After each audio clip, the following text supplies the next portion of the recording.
There's a few tricks that will really help you say it much, much more charismatically.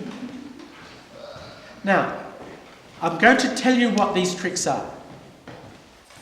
First one of them all, the first part of it, is that you need to practice Pinakari. You need to deeply listen to everyone you're communicating with.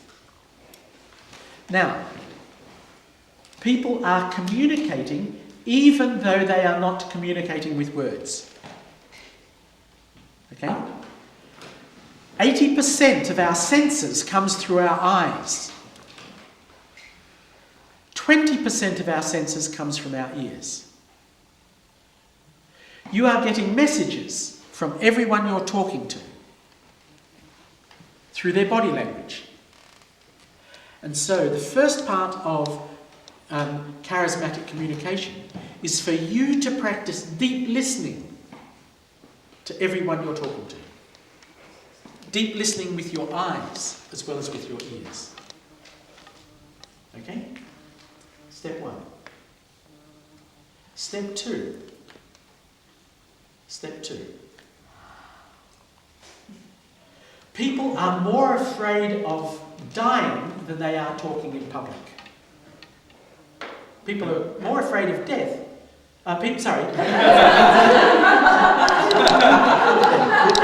are more afraid of talking in public than they are of dying. There's been surveys that have been done that show that people are more frightened about public speaking than they are even of death. What happens with fear? And it happens automatically. The first thing that happens with fear is you stop breathing. You put a block on your breath, you stop breathing. Okay? And you talk without a breath. Okay? So the second part of charismatic communication is to stop and take a breath. Air is free. At least it's free at the moment until they privatise that too. Okay? Take a breath. Find where in your body you are holding your tension. Breathe into that part of your body and breathe it out. That's the second thing to do for charismatic communication. Okay? The third thing to do for charismatic communication. Number 3. As I said, 80% of our senses comes in through our eyes. And we tend to locate the sense of who we are somewhere around here. This is where John lives most of his life. Me. I live most of my life somewhere around here because 80% of my senses are coming in through my eyes. 20% is coming in through my ears. Less is coming in consciously through my other senses. Now, the secret to charismatic communication is to shift your awareness of yourself from here to here. Okay? How many people have done Aikido in this room? Anyone done Aikido, the martial art? You've done a bit. You know about your hara? Okay. Your hara is about 2 fingers below your navel. It's about here. Okay? This is your centre of gravity. If I was to try and lift Billy up and hold him, I'd put my hand, not today, but if I was to do it normally, if I was to put my hand there and you were to lay flat, I could probably support you on my hand. Because that's your centre of gravity. Okay? So, it's been found that when you are located, when your sense of self is located here, it's very hard for you to be thrown over. You can't be tripped up very easily. If your sense of self is located here, it's much easier for a person to trip you up. Okay? So, what I want you to do, and you can all practice it, put your feet on the floor.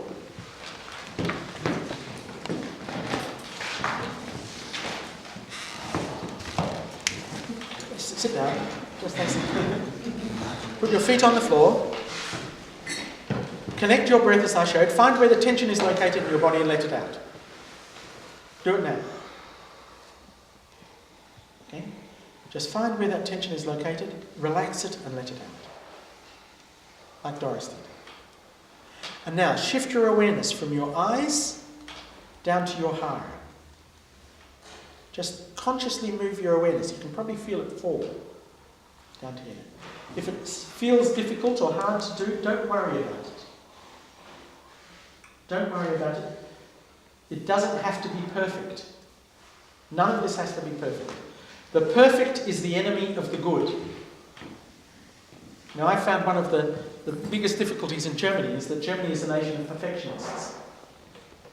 And because they want everything to be perfect, they have to do it exactly the way it is, and it becomes a control thing. Just relax and shift your awareness to it. Okay? So that's the second thing to do, the third thing to do. The fourth one,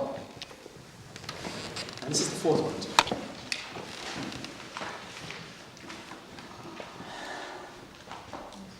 Everybody has a bubble of personal space. Okay? We all have a little bubble around us of personal space that is ours. You can usually work out how big the bubble is of people by looking at how closely they sit next to each other. Because halfway between Valentin and Julian, half of that space is Valentin's, the other half is Julian's. Okay? You can see it. You can tune your eyes to see it. You can see it. I can see it in my imagination. Okay? And you can probably see it in your imaginations too if you just look around the room. Okay? Now, there's this little bubble of personal space around everyone. Different people have different sized bubbles. One of the things I discovered was people from South America have much smaller bubbles than people from Australia who have much bigger bubbles. We've got a lot more space in Australia. You put a South American and an Australian together and watch what happens. It's really interesting.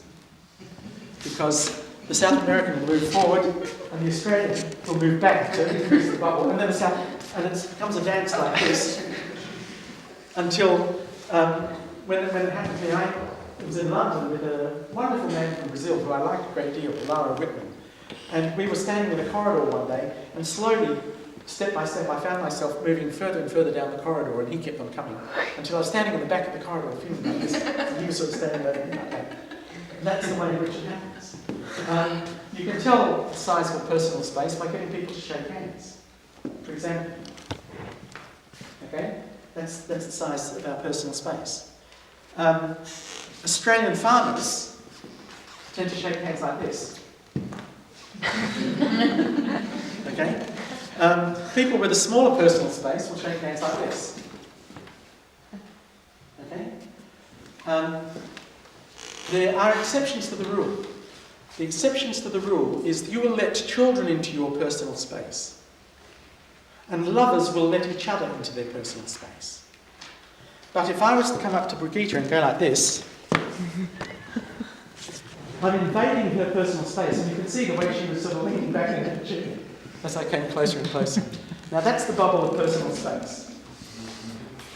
Okay?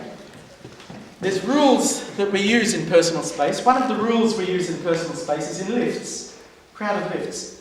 You're allowed to let people into your personal space on the sides, so long as you all stand facing the same direction.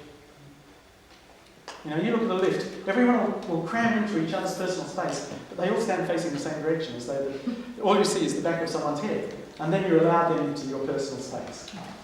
To make people really uncomfortable, get into a lift and just turn around and see what happens. Okay? Now, this is what you do with empowered fundraising. This is what you do with charismatic communication. What you do, what you do is when you've centered yourself at your heart, visualize everyone in the room. Hold them in your imagination and just see. I can see the imaginary bubble of personal space around Georg. I can see the imaginary bubble of personal space around Connie. It's in my imagination. Okay? And so you just look at each person and see the bubble of personal space around each person. You can see it. Now, what I want you to do now is something different. Visualize your own bubble of personal space. And imagine that your bubble of personal space expands. And it expands and it expands until your bubble embraces the bubble of every person you're talking to. That your personal bubble of personal space, you just imagine, it expands and holds them and supports them. And that's all you do. So practice doing that now, everybody. Now, with charismatic communication, you do those 4 things, but in the reverse order. You start by visualizing the sense of presence that you wish to create. I wish to create a certain sense of presence. And so that's what you think about first. The second thing you think about is what tone of voice will carry that sense of presence. The third thing you think about is what words will create that tone of voice. And last of all, you have the thought. And if you do it in that reverse order, you will find you tend to speak charismatically. Okay?